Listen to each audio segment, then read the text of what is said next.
How can you do a road trip across country about American people without covering the original American people, the Native American Indian? I was very fortunate to sit down on a local TV show in Flagstaff, Arizona, hosted by a Native American Indian named Jamasita. I am here with Jamasita Peshlakai. Did I do that right? Yes. Okay, good. Now you're a Navajo Indian? Yeah, I'm Navajo. And where did you grow up? I grew up here in Flagstaff and also on the Navajo Reservation in northern Arizona. And can you tell us about what your mission is a little bit? My mission with Flag News, flagnews.com, is to speak to the community of Flagstaff and also the greater community in the United States and actually the world. And what do you feel like you can accomplish by doing that? I think because the world is becoming such a global community that my tribe, my people, we have so much to offer the world.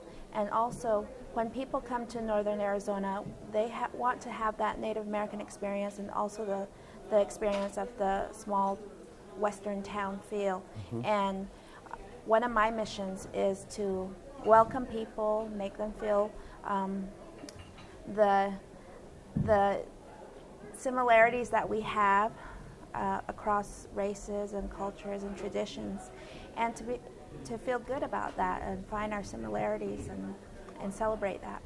And how do you feel that the Indian people have adapted or grown and stepped up the level? I think, well, we have a really horrific history, but we also have a very bright future. And I know for my children and for my grandchildren, we have so many negative things hanging over our heads: global warming, the war in Iraq, world politics. But in the end, I think I want my children to be positive and hopeful for the future. Mm-hmm. And that makes life wonderful. So why would somebody, a tourist, want to come to this area? What makes it unique? I think Flagstaff is really unique because it's small. We have a community here of non-natives and natives. We have people here that are, their families have been here for generations. And also we have new people coming in from all over the world.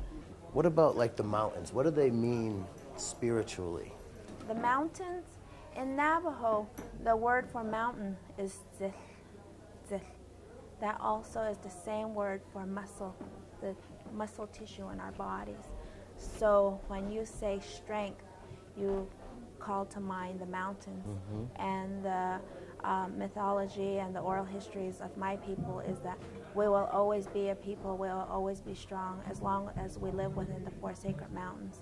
And for us, the sacred mountains are sacred. They are our mother, they are our protector. So that's one of the things, as a Native American veteran, that's one of the things that I truly believe is very important to the Native Americans. And there's Native Americans in overseas, obviously, serving at this moment, and they're being protected by the ceremonial prayers of our medicine men.